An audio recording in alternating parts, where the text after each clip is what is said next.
Вы смотрите новости, в студии Надежда Саханская. Добрый вечер. В начале коротко о темах. На трассе Сангар произошел перелив воды через дорогу. Проезд затруднен. Память о выдающемся человеке. В Якутске почтили память Зои Корниловой. Встреча призвана укрепить связь поколений. Обряды, концерты и ярмарки. Якутяне отметили наступление лета. В Якутске состоялся праздник Сейлы Кюнинкерса.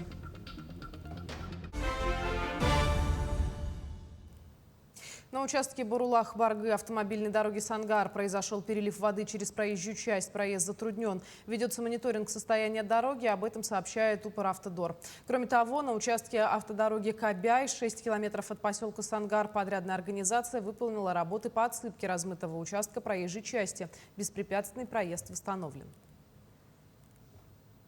С наступлением теплого времени года в Якутии возрастает риск возникновения лесных пожаров. Одной из главных причин становится неконтролируемое выжигание сухой травы.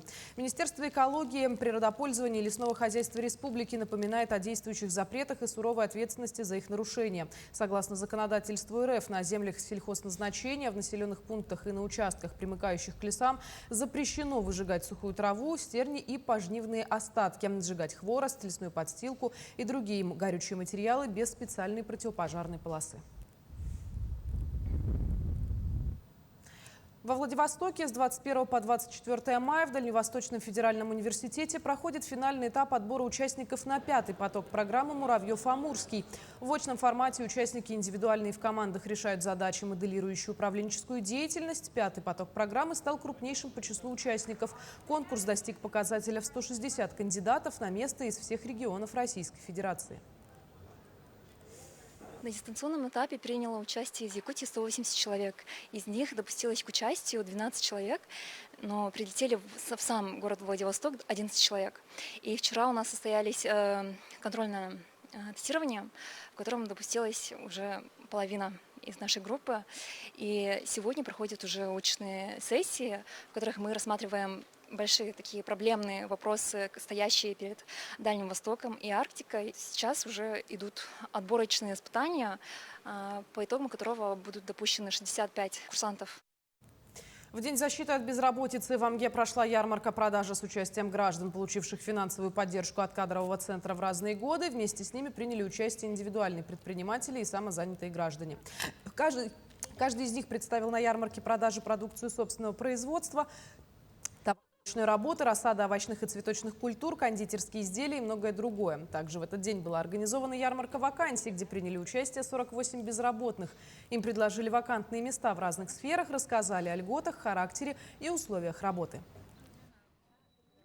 Ежегодно у нас проводится ярмарка продажа. В этой ярмарке продажи у нас участвуют самозанятые, индивидуальные предприниматели и те граждане, которые у нас получили субсидии в разные годы. Сегодня мы предлагаем вакансии наших работодателей, нашего УЛУСа. И в настоящее время у нас 36 вакансий. В молодежном центре «Патриот» прошло чествование волонтеров Победы. По меньшей мере сотня активистов собралась в одном месте, чтобы поблагодарить друг друга за год работы. Отметил лучших и министр молодежи республики Петр Шамаев. По его словам, ведомство высоко оценивает результат деятельности волонтеров. Министр подчеркнул, ребята участвуют не только в мероприятиях, посвященных празднованию Великой Победы.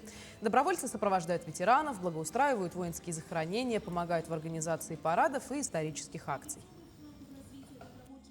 Волонтеры Победы, они всегда откликаются на наш клич и приходят, помогают нам по всем тем вопросам, которые возникают у ветеранов, у организаторов по тем или иным вопросам, ну и, конечно же, по каким-то акциям, которые призваны сохранить ту память, которая должна быть среди подрастающего поколения о наших героях-победителях.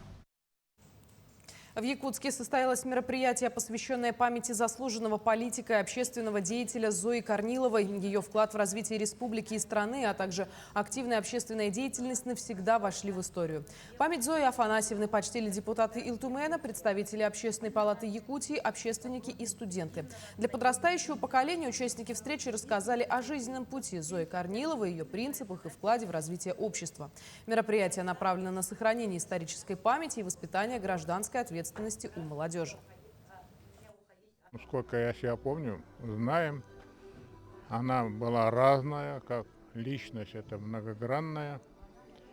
Вот для нас это была строгая тетя. Всегда требовательная, принципиальная. За учебу был спрос, дисциплина также. Ну и, конечно, мы многому у нее учились. Всю информацию, конечно, воспринимал как губка.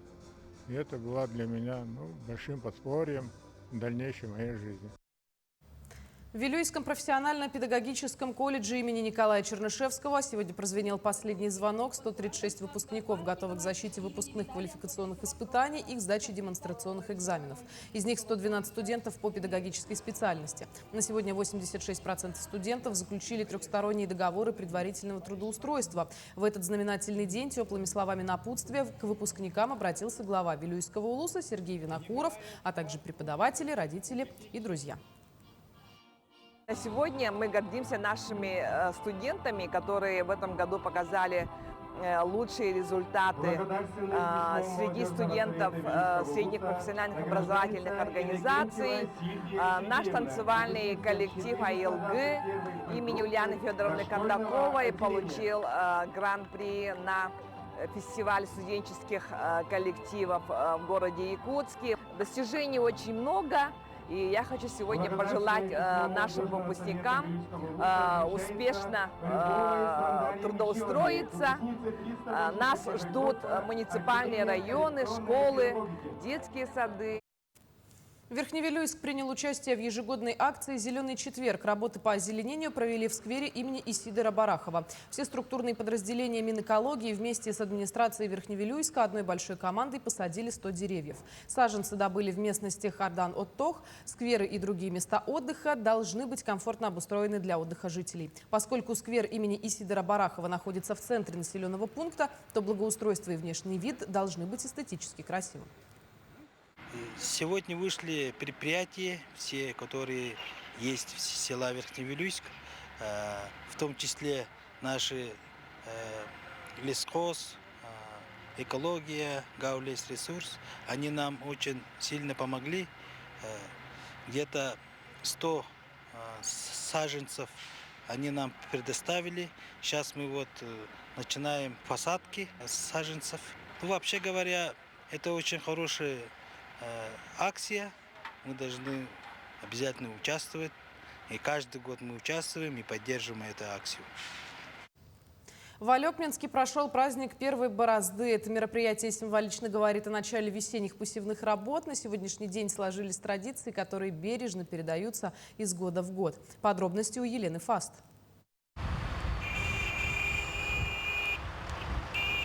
И вновь рев тракторов над пашней. Жизнь продолжается. Ведь что, как не символ жизни, посев зерна в землю, которая дает урожай, и вновь цикл идет по кругу. Традиционно посевные работы в Алекминске начинаются с праздника первой борозды. Благодаря труженикам села эту традицию сохранили в Алекминском районе. И это праздник ознаменует начало посевных работ, начало сельскохозяйственного года. И именно вот в год народных традиций, который мы в этом году объявили по нашему району, этот праздник мы выводим на районный уровень. Кладовая Алекмы на чьих полях и возродилась добрая традиция. К весенним полевым работам готова. Под зерновые у нас в этом году запланировано 199 гектар, под сенаж 135 гектар, под силос 432 гектара. Кормозаготовка для нас всегда это было как фундамент нашего предприятия, потому что без кормов мы не сможем содержать наших коров, без коров мы не сможем надоить наше молоко, без молока мы не сможем сделать продукцию, которая будет радовать на столах наших жителей. Именно про этот сезон говорят: один день год кормит. Поэтому, ловя погожие деньки с весны до уборки урожая, считают не время, а результат.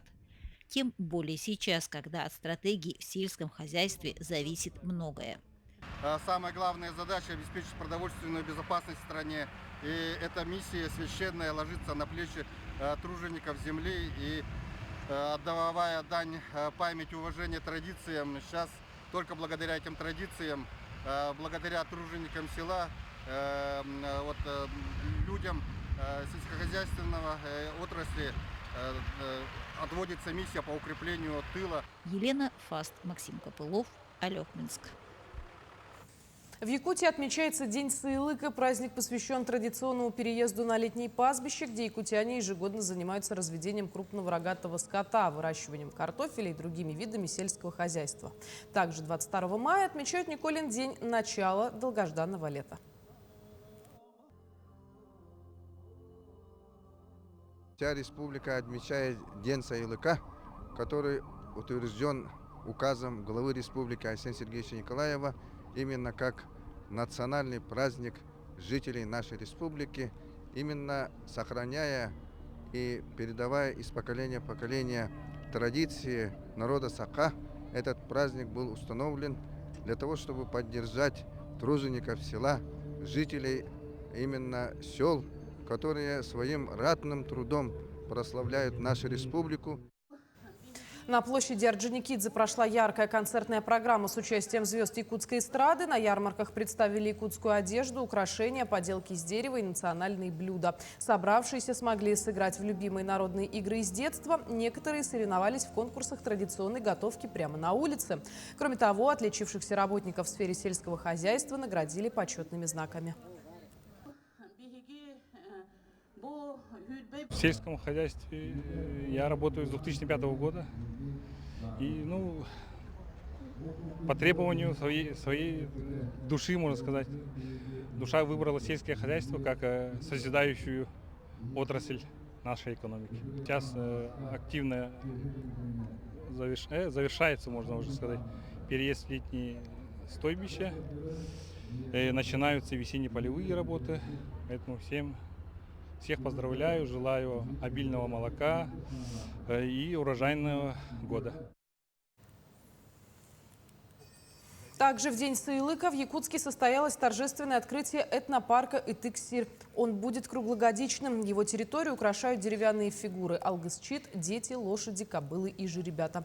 В обустройстве парка участвовали мастера Якутии, среди которых Николай Чатчасов, Дмитрий Постников, Егор Степанов и другие. Форма комплекса круглая, все построено по канону. Это были все новости к этому часу. До встречи в итоговом выпуске новостей.